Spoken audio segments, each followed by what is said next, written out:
At 2:14 a.m., the baby monitor made that sharp crackle sound like it was clearing its throat, and I heard my husband whisper into his phone in the hallway, "No, I'm still here." I sat up so fast my neck popped. The bottle warmer light blinked like it was judging me. I said loud enough for him to hear, "Who are you talking to?" He went quiet.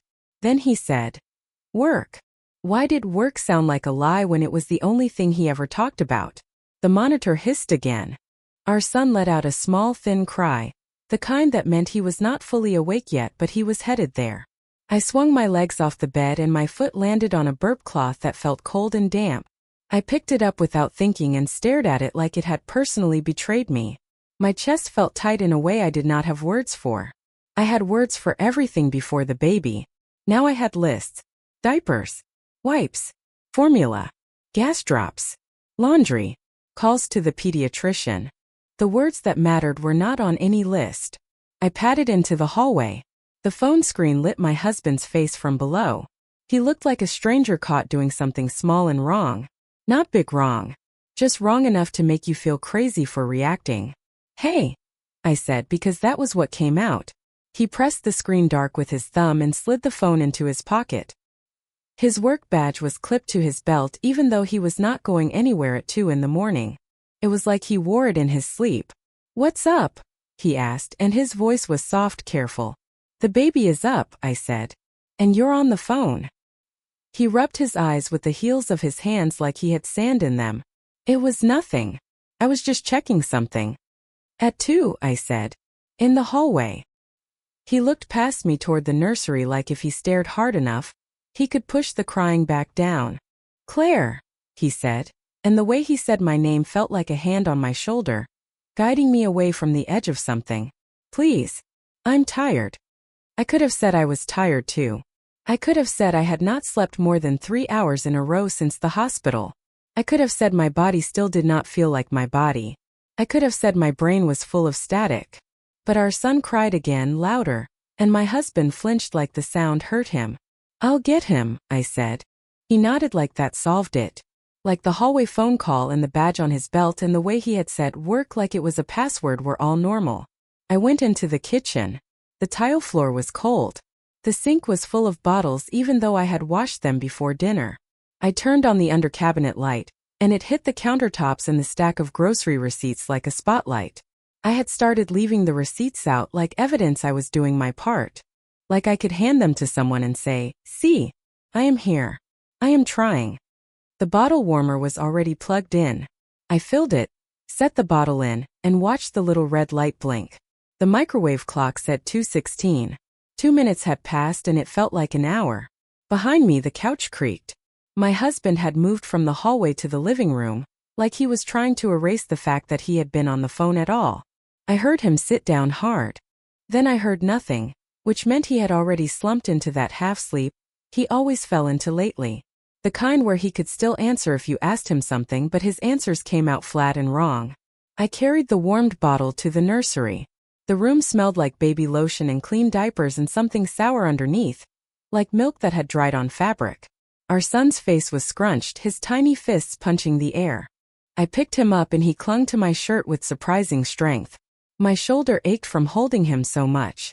I started rocking slow because fast rocking made him more upset. "It's okay," I whispered. "It's okay."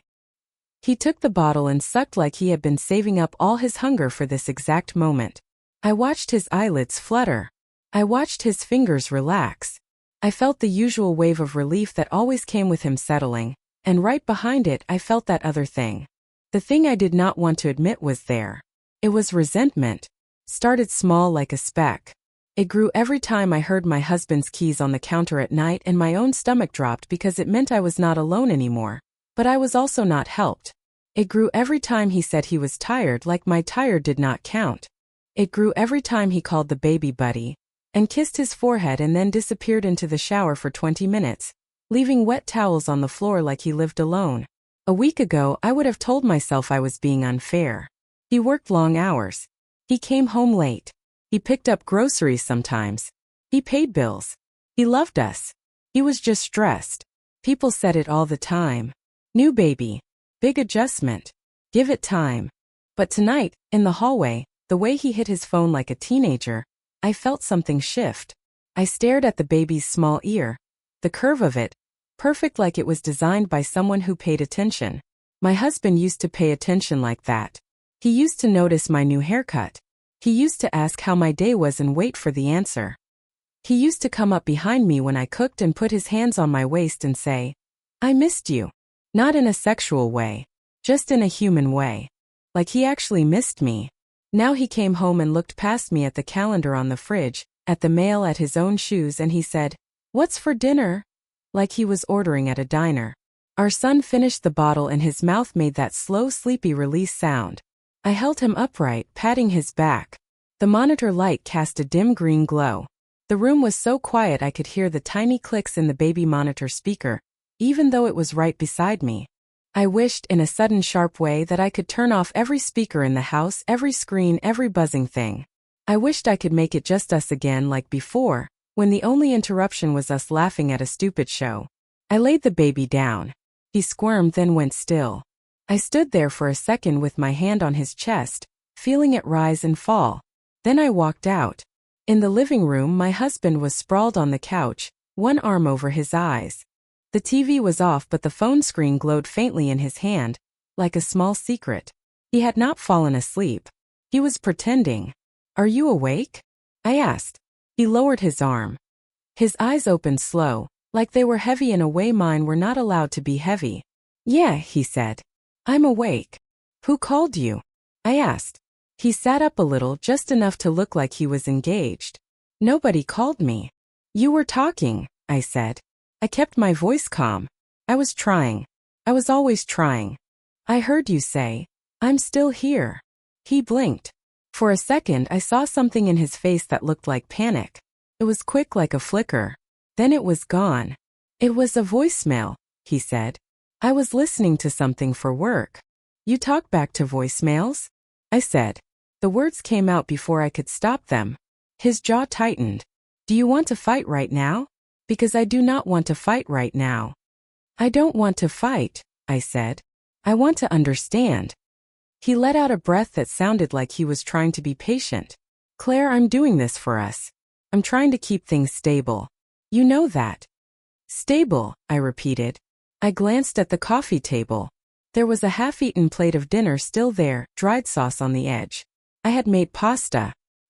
He had taken 3 bites and then answered a work email on his phone with one hand. I had eaten standing at the counter while bouncing the baby in the other arm. "I need you," I said. It came out quieter than I meant. He looked at me like he did not know what to do with that sentence. Like it was an object he had never held before. "I'm here," he said. He spread his hands, palms up like proof. "I'm literally here." I stared at him. "Being in the room is not the same thing," I said. My throat tightened. "You know that, right?" He stood up fast, like sitting made him feel trapped. "What do you want me to do?" he asked. "Tell me exactly what you want me to do." "I want you to stop disappearing," I said. "I want you to stop acting like work is the only thing that matters. I want you to look at me. I want you to ask how I'm doing and then actually listen." He stared at the wall behind me for a second, like he was searching for a door he could walk through. "I ask," he said. "No," I said. "You ask like it's a checkbox. You say, 'How are you?' while you take off your shoes and glance at your phone, and then you say, 'That sucks,' and you walk away." His mouth opened, closed. He rubbed the back of his neck. "I'm tired," he said again, and the way he said it this time was sharper, like it was a weapon. "I am exhausted, Claire. I feel like you do not see that." I laughed once, short and ugly, and I hated the sound of it. "I see it," I said. "It's all I see." He looked at me then, really looked, and I saw his eyes were red-rimmed, his face drawn. For a second I felt guilty. For a second I wanted to apologize for pushing. Then his phone buzzed in his hand. The screen lit up. His thumb moved without him thinking. He glanced down. And I saw the name. It was not a boss name. It was not a work email. It was a first name with a little emoji next to it. A small star. Like someone had marked themselves as special. I felt my stomach drop so hard I thought I might throw up right there on the living room rug. He realized what I had seen because his whole body went still. The air in the room changed. The house felt suddenly too quiet, like even the baby was holding his breath. "What is that?" I asked. My voice sounded normal. "That scared me." "Who is that?" He swallowed. It's from work," he said. I pointed at the screen. "Then why does it have a star?" I asked. "And why is it a first name? And why are you talking in the hallway at 2 in the morning?" He stared at his phone like it had betrayed him. Then he looked up at me and his face did something I had not seen in months. He looked scared. "It's not what you think," he said. I did not say, "What do I think?" I did not say, "Are you cheating?" Because that felt too easy, too predictable, like a story other people told. I just stood there with my arms hanging at my sides, feeling the weight of every night I had been alone while he sat 2 feet away, scrolling in silence.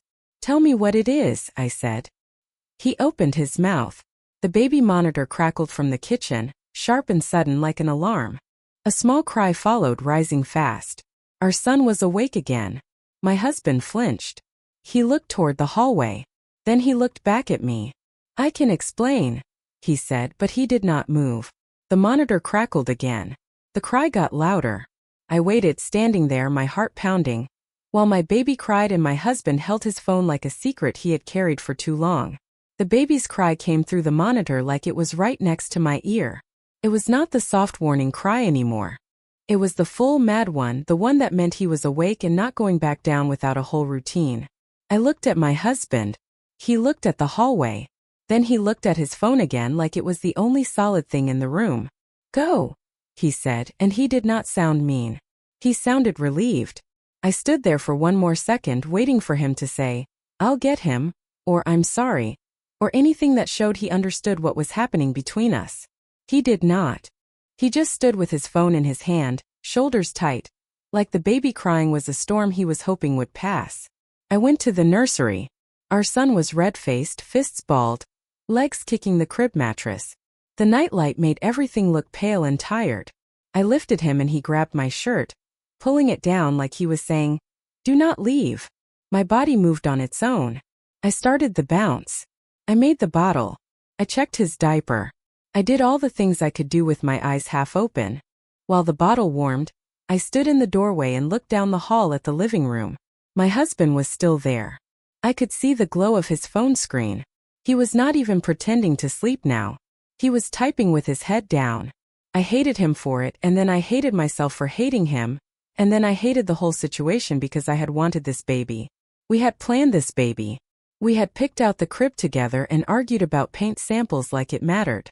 We had laughed in the car on the way home from the ultrasound when the tech said, "This one is active." We had been a team. Now I was a person walking back and forth through a dark house at 2 in the morning, and he was a person hiding in the next room with a phone.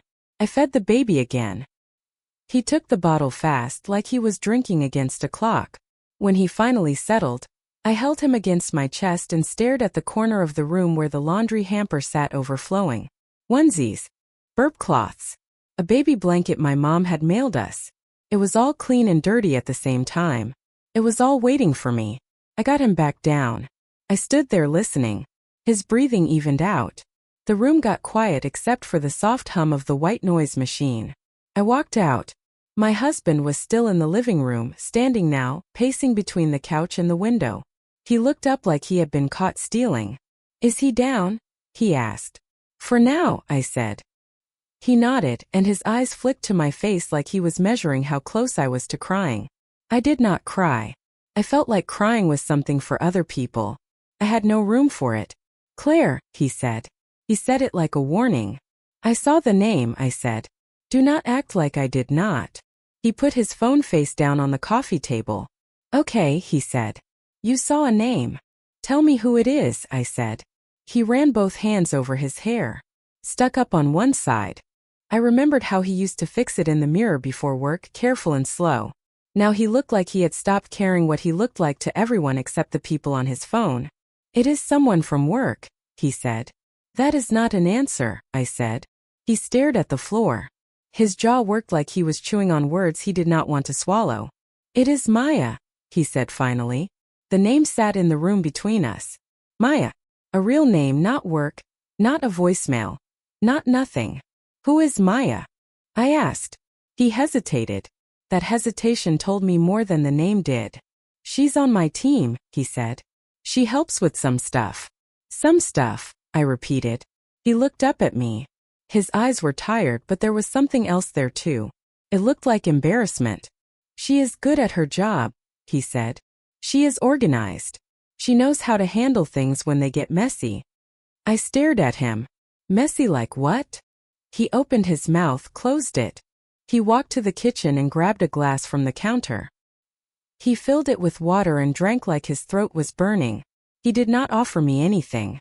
I cannot do this right now, he said. You can, I said. You just do not want to. He set the glass down too hard.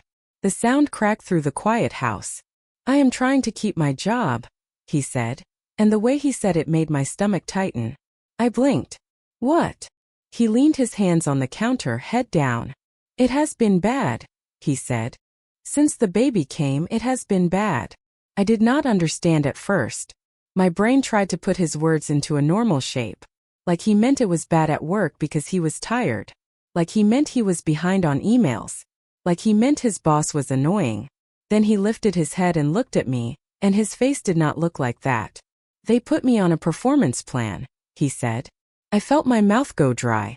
They did what? 2 months ago, he said. I did not tell you. 2 months ago. That was the week our son had his first pediatrician visit after the hospital. I remembered sitting in the waiting room with the car seat on my knee, the diaper bag digging into my shoulder, watching other moms scroll on their phones. My husband had sat next to me, tapping his foot, checking his watch. He had said, I have to take a call, and stepped outside for 10 minutes. I had assumed it was normal work stress. I had assumed he was being responsible. I stared at him now and tried to do the math in my head. 2 months ago. That meant all those late nights, all those I have to finish something. All those moments when he looked like he was somewhere else. He had not been working for us. He had been trying not to fail. Why did you not tell me? I asked. He let out a short laugh that did not sound like humor. Because you had just had a baby, he said. Because you were barely sleeping and you were bleeding and you were crying in the shower and you kept saying you felt like you were doing everything wrong, and I did not want to add more. I flinched at the accuracy. I did not like hearing my worst moments said out loud, even if he was not mocking me. So you hid it, I said. Yes, he said. I hid it. My chest felt tight again. A part of me wanted to soften. A part of me wanted to say, okay, that explains it, because explanations feel like relief. But another part of me was furious because he had made choices. He had let me believe I was the problem. He had let me believe he was pulling away because I was not enough. Maya knows. I asked. He nodded barely. She is the one helping you. I asked. She has been through it, he said. She knows the process. She knows what to say in meetings. She knows how to document things. I stared at him. I imagined him texting her in the hallway at 2 in the morning. I imagined him whispering to her, "No, I'm still here," like he was promising her something. Why the star? I asked. He blinked. What? The star next to her name, I said. Why is she marked like that? He looked away. It is just how my phone sorts favorites, he said. I said it months ago. I waited. He did not say anything else. You set her as a favorite, I said slow. He lifted his hands like he was surrendering. It was practical, he said. She answers fast. I felt something hot rise behind my ribs. You know who answers fast? I said. Me. I answer fast every time the baby makes a noise. I answer fast when the pediatrician calls. I answer fast when the pharmacy says the prescription is ready. I answer fast when the daycare waitlist emails me. I answer fast to everything in this house. He pressed his lips together. He looked like he wanted to argue, but he did not have a clean argument. I know, he said. I know you do. The way he said it was not a thank you. It was an admission. I stood there and tried to decide what I felt. Relief that it was not another woman in the way people mean it when they say that. Anger that it still was another woman in a different way. Fear because performance plan sounded like a cliff edge. Shame because I had not noticed. Shame because part of me had noticed and still made it about me. Why are you on a plan? I asked. What happened? He rubbed his forehead with his thumb. I missed deadlines, he said. I made mistakes. I forgot things. I fell asleep in a meeting once. He glanced up at me quickly like he was waiting for me to laugh. I did not. I told them I was tired, he said. I told them we had a newborn. They said they understood, but they also said the work still had to get done. They said I needed to show improvement. My stomach twisted. I pictured him at his desk, eyes burning, trying to stay awake. I pictured him coming home to this house and seeing me drowning and not knowing how to help because he was already drowning somewhere else. You could have told me, I said again, quieter this time. We could have figured something out. He shook his head. You were not okay, he said. And I did not know how to help you either. That sentence hit harder than I expected. Not because it was cruel, because it was true. I thought about the group text with my friends from college that I stopped answering because I did not want to be the one who always complained. I thought about the grocery receipts I kept in a pile because I wanted to prove I was doing something right. I thought about how my phone screen had been the only light some nights when I sat in the rocking chair scrolling parenting forums, looking for someone to tell me I was normal. We were both hiding. We were both reaching for screens instead of each other. But why? I said. Are you calling her at 2 in the morning? He opened his mouth, then stopped.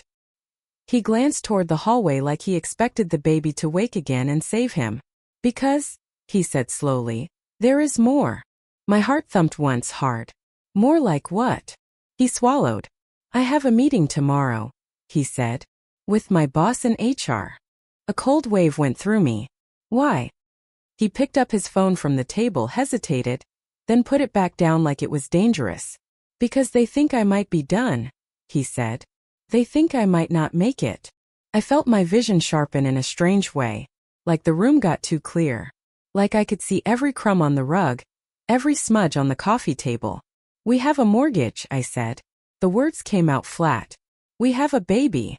I know, he said quickly. I know. Have you been paying everything? I asked, and my voice changed without me meaning it to.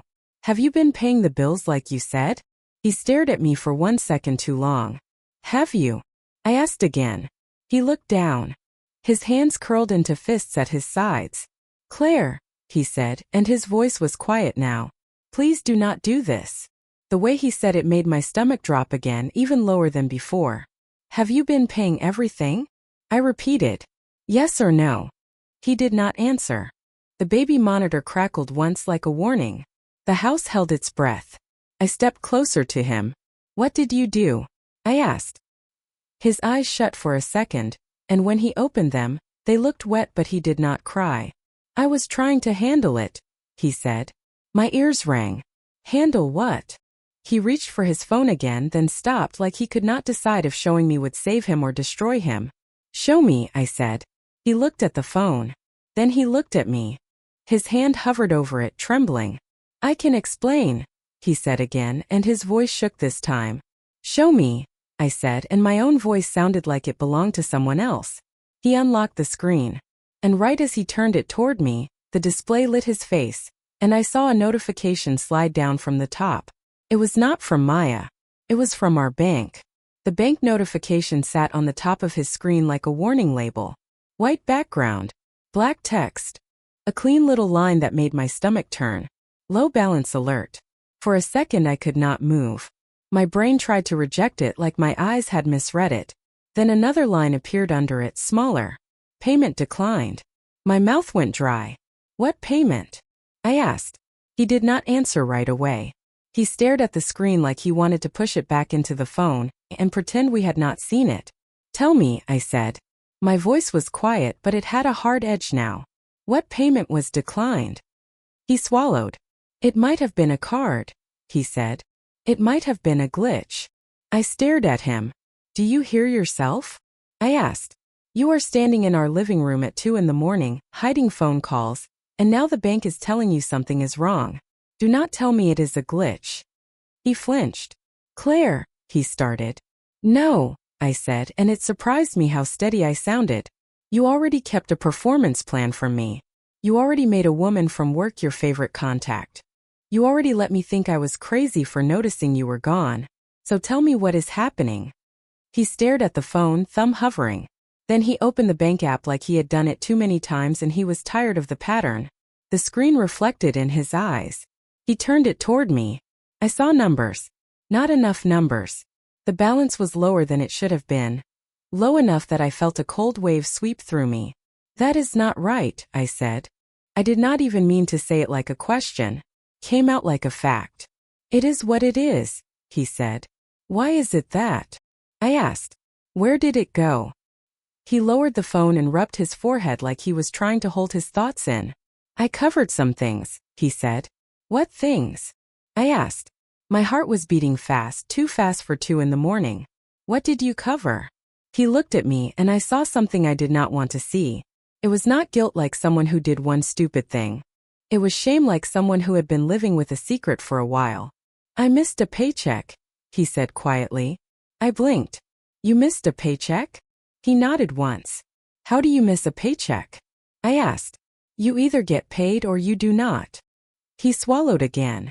When they put you on a plan, he said, they can change things. There are rules. I had to take unpaid leave for 2 days when the baby was sick, and I did not have enough PTO because I used it when you were in the hospital longer than expected. I remembered that week. I remembered how he sat in the hospital chair with his laptop open, answering emails while nurses came in and out. I had thought he was being supportive in his own way. I had thought he was just a little too dedicated. So you got a smaller paycheck, I said. Yes, he said. And you did not tell me, I said. He shook his head. I did not want you to worry. I stared at him. I am worried, I said. I am worried right now because you kept it from me. He nodded like he accepted that. His shoulders sagged. What else? I asked. He hesitated. What else? I repeated slower. Because this does not happen from one smaller paycheck. He looked away, toward the kitchen counter where the mail sat in a messy pile. A coupon flyer. A postcard from my aunt. A bright envelope from the pediatrician's office reminding us of a vaccination schedule. He walked over and picked up the mail pile with both hands like it was heavy. He flipped through it fast and pulled out a white envelope with a familiar logo in the corner. The hospital. My chest tightened. He held it up. The envelope was already opened. Not recently. The flap was wrinkled and soft like it had been opened and closed more than once. You opened my mail? I asked. It was not yours, he said quickly. It was ours. I stared at him. Why was it opened? He did not answer. He slid the paper out and held it out to me. The bill was printed in clean blocks. Dates. Codes. Amounts. Insurance adjustments. The total at the bottom made my throat close. I had seen bills before. I knew childbirth was expensive even with insurance. But this number felt like a punch. I thought insurance covered it, I said. It covers some, he said. Not all. You did not tell me we still owed this, I said. I was trying to deal with it, he said again. I called. I asked for a payment plan. I set it up. How much are we paying? I asked. He hesitated again. My stomach dropped. How much? $400 a month, he said. I stared at him doing the math without even meaning to. $400 a month on top of everything else. Mortgage. Utilities. Car payment.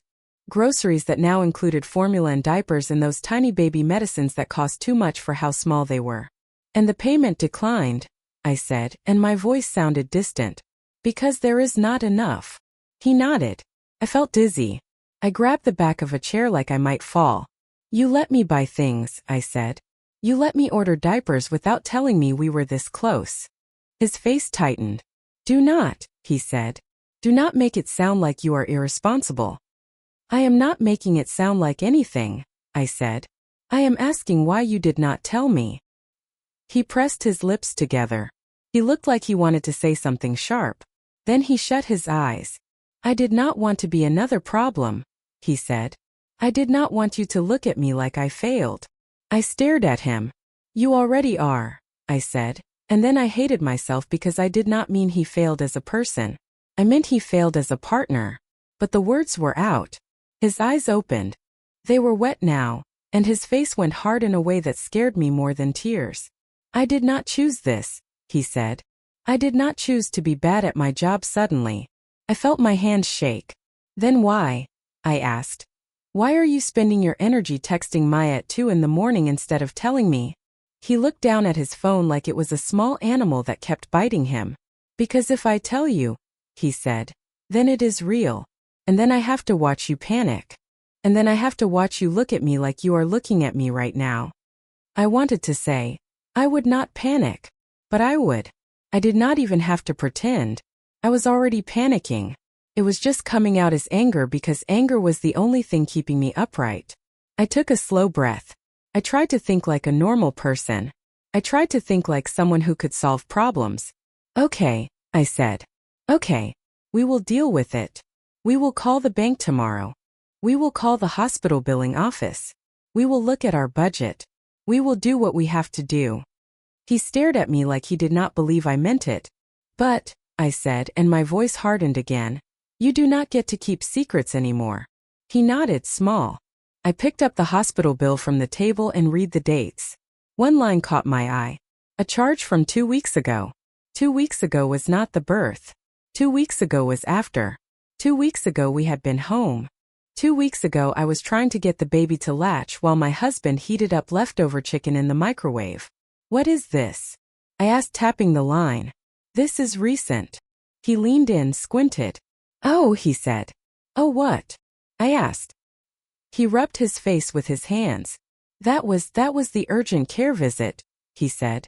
My brain paused. What urgent care visit? He froze. I stared at him. You went to urgent care? He did not answer. When? I asked. When did you go? He looked away. One night, he said. What night? I repeated. Because you have not been to urgent care with the baby. You have not been to urgent care with me. So who went to urgent care? He swallowed. I did, he said. I stared at him. Why? He opened his mouth, closed it. Then he sighed like he was giving up on hiding. I thought I was having a heart problem, he said. My stomach turned. What? He nodded once like he was ashamed of it. I was at work, he said. I was sitting at my desk and my chest got tight and my hands went numb. I could not breathe right. I thought I was going to pass out. I felt a chill go through me. When was this? I asked. He looked down. It was the night you texted me 10 times, he said. Because the baby would not settle and you were crying. And I told you I could not leave because I had a deadline. I remembered that night. I remembered the way my phone screen glowed at 1 m.m. as I typed, "Please come home." I remembered his reply. I can't. I'm sorry. I have to finish. You were at urgent care, I said slowly. And you still told me you could not leave. He flinched. I did not want you to worry, he said. You keep saying that, I said, and my voice cracked. Do you hear yourself? He stared at the floor. They said it was probably a panic attack, he said. They did an EKG. They said my heart was fine. They told me to follow up with my doctor. They told me to reduce stress. He let out a small laugh that sounded hollow. Reduce stress, he repeated like the words were a joke. My throat tightened so fast I could barely swallow. You had a panic attack, I said. You went to urgent care. You did not tell me. He nodded again. I stared at him and felt something twist inside me. Not just anger. Not just fear. Something like grief for the way we were living. For the way we had turned into two people hiding separate emergencies from each other. And Maya knows, I said, not as a question this time. He hesitated. Then he nodded. She drove me, he said quietly. Because I could not call you. Because you were home with the baby. Because if I called you, you would have come. And then I would have felt even worse. I felt like the room tipped. So that was why he was whispering in the hallway at 2 in the morning. It was not romance. It was not an affair the way people imagine. It was something I did not know how to name. And in a way it felt worse because it meant he had built a separate support system without me. He had chosen someone else to be the person who knew what was happening in his body and his job and his fear. You chose her, I said. The words came out small. He looked up fast. No, he said. That is not fair. It feels fair, I said, and my voice shook now. It feels like you chose her to know the truth, and you chose me to get the leftovers. He stepped toward me. Claire. The baby monitor crackled again, but this time it was not a cry. It was just that sound it made when it picked up something small. A shift. A breath. It did not pull me away like before. I did not move. My husband glanced toward the hallway anyway, like he was waiting for an interruption. Do you want to know the worst part? I asked. He stopped. What? I took a shaky breath. The worst part is that for weeks, I said, I thought you were pulling away because you did not love me anymore. I thought I was too tired, too needy, too much. I thought I was failing. And the whole time you were living in a secret world where your job might end and you might collapse and someone else was driving you to urgent care. His face crumpled for a second, and then he tightened it back up, like he was trying to keep control. I was trying to protect you, he said. You were protecting yourself, I said, from having to see me react, from having to hear me ask you to be here. He stared at me. His breathing was shallow. I cannot lose my job, he said, and his voice sounded desperate now. I cannot. If I lose my job, we are done. We are done. I stared at him. We are already close to done, I said, and it was the first time I said it out loud. He looked like I slapped him even though I did not move. You do not mean that, he said. I did not answer right away because I did not know if I meant it. I just knew something had cracked open and I could not put it back. He reached for his phone again like the urge was automatic. Then he stopped himself like he remembered I was watching. I have to go to that meeting tomorrow, he said. I have to go in there and act like I am fine and convince them I can do it. Tomorrow, I repeated. What time? 10, he said. Then we are not going to sleep, I said, and my voice sounded flat again like my brain was protecting me by turning off feeling. Because now I have to figure out what happens if you come home at noon and tell me you got fired. He shook his head hard. I am not going to get fired, he said. I am not. I looked at him. Have you told Maya about the meeting? I asked. He hesitated, and that hesitation was answer enough. Yes, he said. Did she tell you what to say? I asked. He nodded, almost guilty. I stared at him for a long moment. Then I said, I want to see it. He frowned. See what? The messages, I said. Between you and her. His eyes widened. Claire, no. Yes, I said. My voice got steady again. If this is innocent, if this is about work and panic attacks and advice, then you can show me. Because right now the only thing I know for sure is that she knows things I should know. He shook his head. That is private, he said. Private, I repeated. We have a baby. We have a mortgage. We have a bank alert. You went to urgent care and did not tell me. Do not say private to me. He stood there breathing hard, and for the first time I saw real anger in his face. You do not get to demand my phone, he said. And you do not get to live a second life in your pocket, I said. He looked like he might say something worse. Then the baby monitor crackled again, and this time our son cried loud and sudden. My body flinched out of habit. My husband flinched too, and I saw the same look on his face I had seen earlier, that quick panic flicker. He looked from me to the hallway. Then his phone buzzed. He glanced down before he could stop himself. And I saw the name again. Maya. He did not answer it right away. He just stared at the screen. The baby cried louder. I stepped closer and held out my hand. Give it to me, I said, not the phone but the moment. Right now. Pick one. He looked at me like he did not understand what I was asking. Then very slowly he turned the phone over so the screen faced down. I waited. He did not move toward the nursery. He did not move toward me. He just stood there, frozen, while our baby cried and his phone buzzed again, and I felt something inside me click into place like a lock.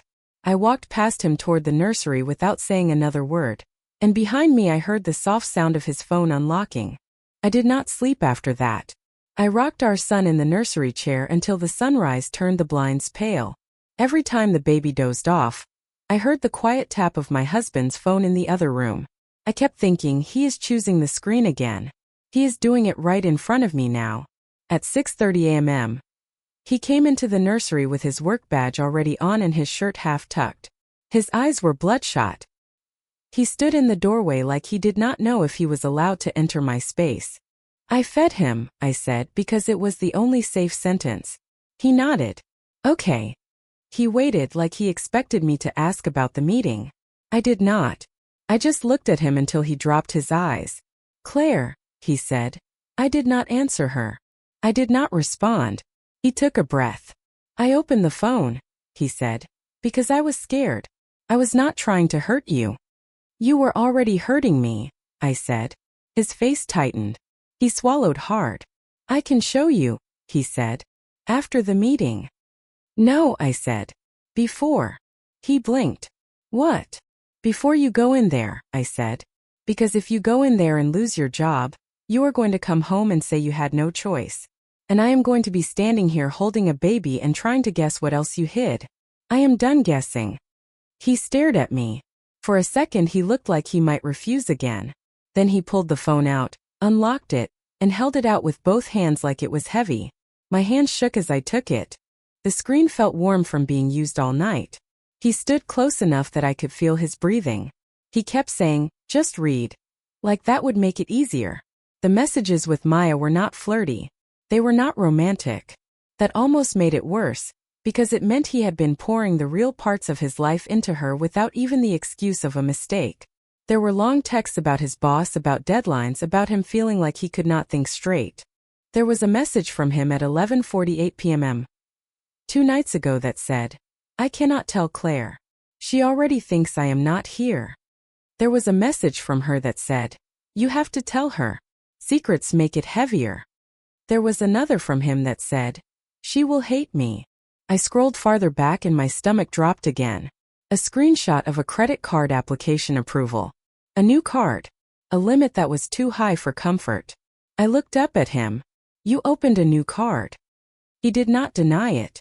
His face went gray. I had to, he said. The hospital bill, the car repair, the formula. I thought it would be temporary. You did not tell me, I said. I was going to, he said quickly. After the meeting. After I knew if I was safe. Safe, I repeated. You mean after you knew if you could keep lying without it blowing up? He flinched like that word hit him. I scrolled again.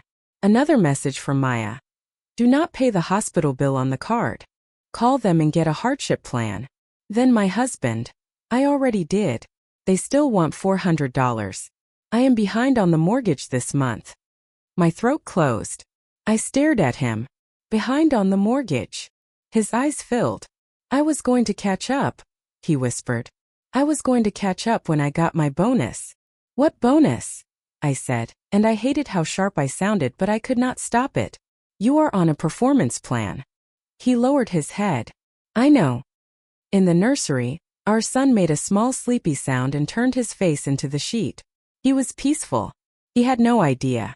I handed the phone back to my husband like it was something hot. So this is the truth, I said. You are struggling at work, you are drowning in bills, you opened a credit card, you got behind, and you told Maya instead of me. He wiped his face with the back of his hand. Yes, he said. Yes. I took a breath that felt like it scraped my lungs. I am not going to yell, I said. I do not have energy to yell. But I am going to be clear. He looked up at me, scared again. This, I said, cannot be our life. He nodded fast. It will not be. I held up my hand. Listen, I said. Today you are going to that meeting. You are going to do your best. But no matter what happens, you are going to come home and we are going to make a plan. A real plan. Not one you keep in your phone with someone else. He swallowed. Okay. And I said, I need a boundary. He blinked like he did not know that word could apply to him. No private late-night calls, I said. No hiding in the hallway. If you need help with work, you can get help. I am not saying you cannot talk to coworkers. I am saying you cannot build a second life where I am the last person to know what is happening. He nodded, eyes wet. Okay. And we are going to talk to someone, I said. A therapist. A counselor. Someone who can keep us from doing this again. He opened his mouth. I cut him off. Do not tell me we cannot afford it, I said. We cannot afford what is happening right now. His shoulders sagged. Okay, he said again. His voice sounded small. I stood up slowly, knees stiff, and I looked at him in a way I had not looked at him in a long time. Not as a husband, not as a problem, but as a person in my house who could either come back to us or keep leaving in small ways until there was nothing left. And one more thing, I said. He waited. If you lie again, I said, I will take the baby and go to my sister's. Not forever. Not as revenge. Just as reality. Because I cannot raise a child inside a house full of secrets. His eyes widened like he had not believed I could say it out loud. You would do that, he whispered. I would, I said. Because I have to protect my sanity. I am not doing another month of thinking I am the problem while you solve your life with someone else. He stared at me for a long moment. Then he nodded once, slow, like he was finally accepting that this was not a fight he could win by waiting me out. I understand, he said. At 9:15 a.m. He stood at the front door. He looked like he wanted to say something meaningful, something that would fix it. He did not. He just said, I will come straight home after. I watched him leave. Then I locked the door and leaned my forehead against it for a second. My hands were shaking again. But this time it was not only fear. It was something closer to clarity. At 12:37 p.m. His car pulled into the driveway. My stomach twisted so hard I had to sit down. He came in slowly, like he expected the house to be different when he returned. They did not fire me, he said before I could speak. But they gave me a final timeline. 60 days. If I do not hit the targets, I am out. I nodded. I felt both relief and dread at once. He set his work badge on the counter, unclipped it like he was taking off armor. I told them I had a newborn, he said. I told them I was not okay. I asked for a reduced load for 2 weeks. They said no, but they said they would be clear about priorities. He looked at me like he was waiting for praise. I did not praise him. I just heard the word final echo in my head. Okay, I said. Then we plan like it could happen. He blinked. What? We plan for 60 days, I said. And we plan for what comes after if the worst happens. We cut spending. We call the hospital. We call the mortgage company. We look for a second job if we have to. You update your resume. You apply to places. And you tell me every step. His mouth opened slightly like he was surprised I could sound so calm. Then he pulled his phone out, unlocked it, and held it out without me asking. I deleted the star, he said. I told Maya I cannot do private calls anymore. I told her you know. I stared at him. I wanted that to be enough. I wanted it to feel like a clean ending. It did not. It felt like the start of a hard, honest season that would cost us something no matter what. Okay, I said. He stepped closer. Are you leaving? He asked very quietly. I looked at him. I thought about the sleepless nights, the laundry piles, the receipts, the way he had made me doubt my own reality. I thought about our son's small chest rising and falling in the crib. I am not leaving today, I said. But I am not pretending either. He nodded and a tear slid down his cheek. He did not wipe it away. Can we try? He whispered. Like for real. We can try, I said. But trying means you show up. You do not hide. You do not let me carry the whole truth alone. He nodded again. That night, after the baby was down, we sat at the kitchen table with the laptop open. We pulled up every account, every bill, every charge. It was ugly. It was worse than I wanted to believe. My husband did not look away. He did not reach for his phone. He just sat there and took it like he finally understood that being a partner meant staying in the room when things got hard. At 10:04 p.m. I texted my sister one sentence anyway. If I ever need a place for a few nights, can I come? She replied in 30 seconds. Anytime. I stared at her message for a long moment. I did not feel dramatic. I felt prepared. Then I put my phone face down, looked at my husband and said, Tomorrow we call a therapist. Together. He nodded. Tomorrow, he said. And for the first time in months, when the baby monitor crackled in the quiet, my husband stood up at the same time I did.